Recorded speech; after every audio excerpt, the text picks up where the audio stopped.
सरकार के खिलाफ बोला तो देनी होगी जान। सरकार के खिलाफ बोलने वालों को जान का खतरा। अमेरिकी रिपोर्ट में भारत की स्थिति को बताया चिंताजनक। भारत में मानवाधिकारों का हो रहा है खुला उल्लंघन। अपनी आलोचना बर्दाश्त नहीं कर पाती सरकार। देश में माहौल बदल रहा है, बदल ही नहीं रहा बल्कि दूषित हो रहा है। इस महीने 1 दर्जन से करीब ऐसी घटनाएं हो चुकी हैं जब हिंदू मुसलमान आमने सामने आए हैं।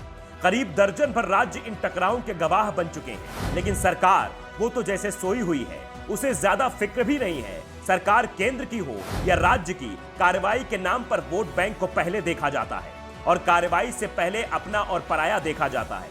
पुलिस की जांच बाद में शुरू होती है। सत्ताधारी दल से जुड़े लोग पहले ही जांच के परिणाम का ऐलान कर देते हैं। और सबसे बड़ी बात ये कि कई मामलों में नेताओं का दावा और बाद में पुलिस की जांच रिपोर्ट पूरी तरह से मेल भी खा जाती है। यह भी नहीं देखा जा रहा है कि देश की छवि क्या बन रही है। विदेशों में लोग कैसे कैसे सवाल उठाते हैं। हाल ही में भारत के विदेश मंत्री और रक्षा मंत्री को क्या क्या देखना पड़ा।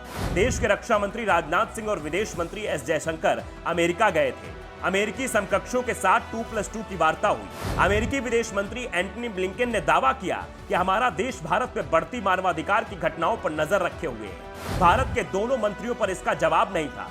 दूसरे दिन एक कार्यक्रम में जरूर एस जयशंकर ने अमेरिका पर निशाना साधा था, लेकिन ब्लिंकन के आरोपों पर वो सफाई नहीं दे पाए। और अब अमेरिका में एक रिपोर्ट सामने आई है। रिपोर्ट में भारत को लेकर कई सवाल उठाए गए हैं। अमेरिका की सालाना country reports on human rights के 2021 संस्करण में भारत में नागरिक अधिकारों पर चिंता जताई गई है। खासकर भारतीय प्रेस को लेकर मामला कुछ ज्यादा ही गंभीर बताया गया है। दावा किया गया है कि भारत में प्रेस की स्वतंत्रता खतरे में है। सरकार की आलोचना करने वाले मीडिया संस्थानों को दबाया जा रहा है, उन्हें निशाना बनाया जा रहा है, उनके खिलाफ हर हथकंडा अपनाया जा रहा है। जो पत्रकार ईमानदारी से काम करते हैं उनके जान मुश्किल में है।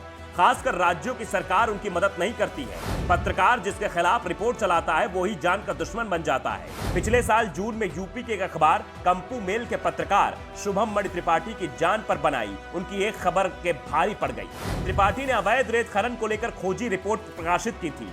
इसके लिए उन्हें सम्मानित होना था, लेकिन बदले में 2 बंदूकधारियों की गोली का वो निशाना बना दिए गए। मणिपुर में बीजेपी नेता के गाय गौमूत्र वाले बयान पर तंज कसना एक पत्रकार को भारी पड़ गया था। उसके खिलाफ एनएसए लगा दिया गया। Stand up comedian Munawar Faruqui को देश के कई स्थानों पर सिर्फ इसी बात के लिए स्टेज पर परफॉर्म नहीं करने दिया गया कि वो धार्मिक भावनाओं को ठेस पहुंचा सकते हैं। ऐसा नहीं कि सरकार कम नामचीन पत्रकारों पर ही कार्रवाई करती है। पत्रकारों की रिपोर्ट सरकार के खिलाफ है तो कोई भी हो उसे बख्शा नहीं जाता है। पत्रकारों की रिपोर्ट की सत्यता पर सवाल भले ही न उठाया जाते हो, लेकिन उसकी देश के प्रति निष्ठा पर जरूर सवाल उठ जाते हैं। प्रसिद्ध टीवी एंकर राजदीप सरदेसाई हो या फिर नेशनल हेराल्ड की senior consulting editor Mrinal Pande या कौमी आवाज के संपादक जफर आगा, कारमा के संपादक परेश नाथ, संपादक अनंत नाथ और कार्यकारी संपादक विनोद के जोश या फिर सांसद शशि थरूर, सभी पर एफआईआर दर्ज होती है।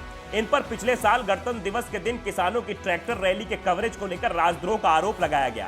सोशल मीडिया पर भी सरकार पर टिप्पणी करना अब मुश्किल हो गया है। इसके लिए आईटी नियम 2021 लाया गया है, जो निजता के अधिकार की गारंटी देने वाले सुप्रीम कोर्ट के 2018 के फैसले को कमजोर करता है। रिपोर्ट में मीडिया संस्थानों पर आईटी डिपार्टमेंट की छापेमारी का भी जिक्र है। छापे उन्हीं स्थानों पर मारे गए जिन्होंने सरकार की कमियों को उजागर किया था। ऐसे ही कई मामलों को अमेरिकी संस्थान की रिपोर्ट में जगह दी गई है। Bureau report the such.